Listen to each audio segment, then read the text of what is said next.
Episode 7, Jasmine's Awakening. A tremor ran through Jasmine's infant body, a ripple of emotion so powerful that the crystal floor beneath them hummed in response. The council members drew back slightly, startled by the sudden surge of energy. "What do you mean?" Galen asked, his voice tight with concern as he held Jasmine closer. The Ancient One's form shimmered, particles of light rearranging themselves into a more defined shape. The souls of those we call Lila and Mai did not follow the typical path after their human deaths. They were intercepted. "By the Watchers?" Belga asked, her violet eyes wide.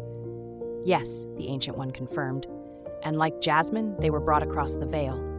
But unlike her, they did not retain their memories. Their souls were too damaged by the trauma of their deaths, too fragile to withstand the transition intact.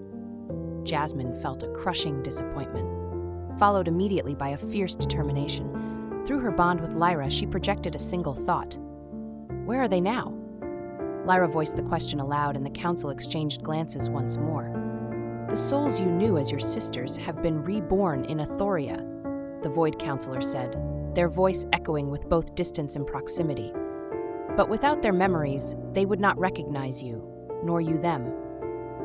"Unless," the Possibility Counselor interjected, her form shifting through countless potential shapes. The soul bond between Jasmine and Lyra creates a unique opportunity. Through it, Jasmine might be able to recognize the essence of her sisters, even in their new forms. Hope flared within Jasmine's chest, bright and painful. She had lost everything in her human life, her future, her dreams, even her sisters. Now, in this strange new existence, she might find them again. Such a search would be dangerous, warned the Fire Counselor, flames dancing in his hair. "The Shadowbound are already stirring. If they learn of her quest, they will use it against her." "And against us all," added the Earth Counselor gravely.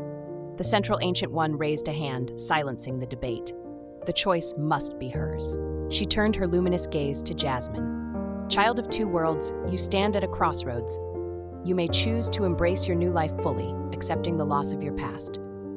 Or you may seek out the reborn souls of your sisters, knowing that the path will be fraught with peril, not only for you, but for all of Athoria." Through Lyra, Jasmine projected her response without hesitation.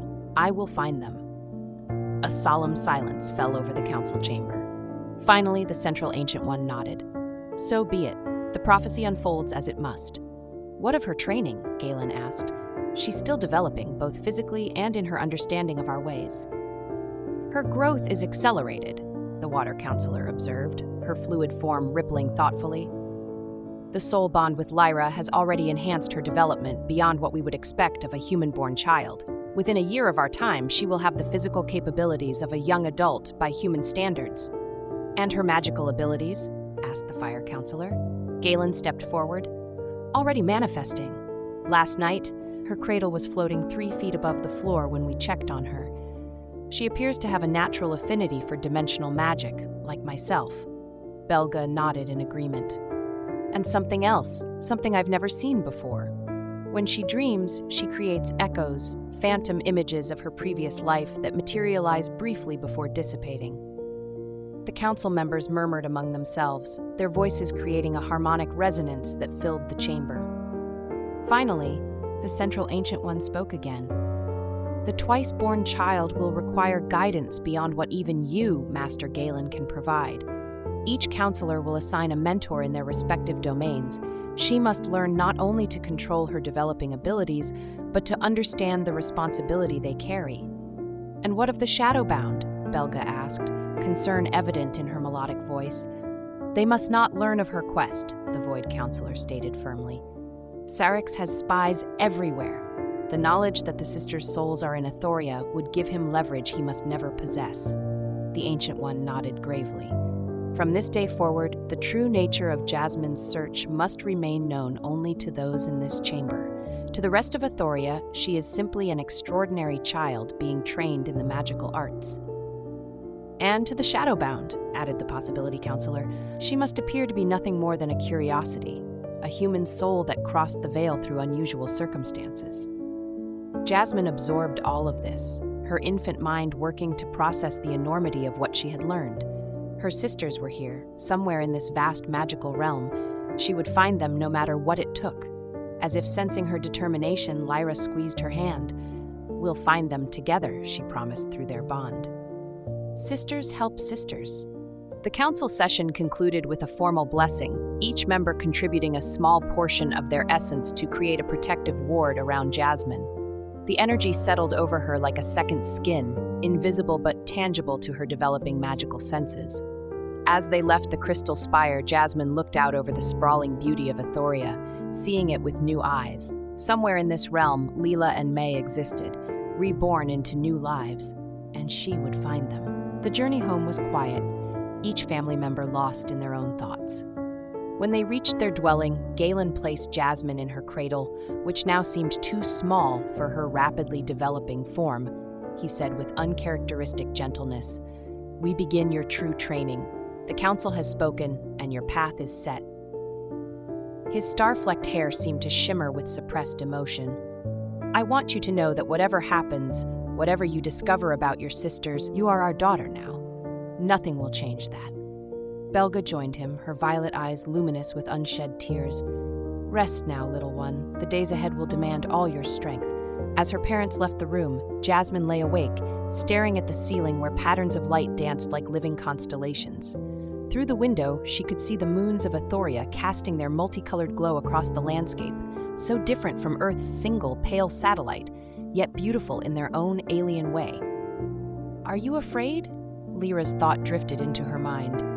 "Not of what's coming," Jasmine responded truthfully. "Only of failing, of never finding them." "We won't fail," Lyra assured her with a child's simple confidence. "I can already feel them sometimes, through our bond, echoes of your connection to them." This revelation sent a jolt through Jasmine. "You can sense them?" "Not clearly," Lyra admitted. "Just impressions, like seeing shapes underwater. But it's enough to know they're here, somewhere in Athoria." Hope blossomed in Jasmine's chest, warm and fierce. With Lyra's help, perhaps the impossible task before her wasn't so impossible after all.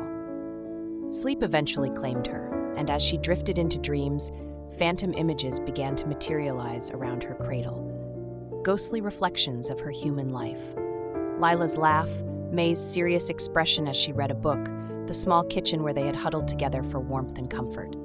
The images flickered like old film, moments of love preserved across the veil between worlds. The year that followed passed in a blur of accelerated growth and intensive training. True to the Water Counselor's prediction, Jasmine's physical development progressed at an astonishing rate. By her 6th month in Athoria, she had the motor skills of a human toddler. By her 9th month, she could run, climb, and manipulate objects with the dexterity of a 5-year-old. And as her first year drew to a close, she resembled a human child of 10, though her features held the otherworldly beauty of her Athorian heritage. Her magical training progressed even more rapidly. Under Galen's tutelage, she learned to manipulate the dimensional energies that flowed through Athoria, creating small portals that allowed her to move objects across short distances. From Belga, she gained an understanding of spirit magic, learning to sense the unique energies of different souls, a skill that would prove crucial in her search for her sisters. The council-appointed mentors each brought their own perspective and teachings. From the Fire Counselor's representative, she learned to channel her emotions into controlled power rather than destructive outbursts. The Water Mentor taught her fluidity of thought and adaptability. The Earth Mentor instilled patience and persistence. Each domain added a new facet to her developing abilities, but it was the Void Counselor's teachings that proved most unsettling.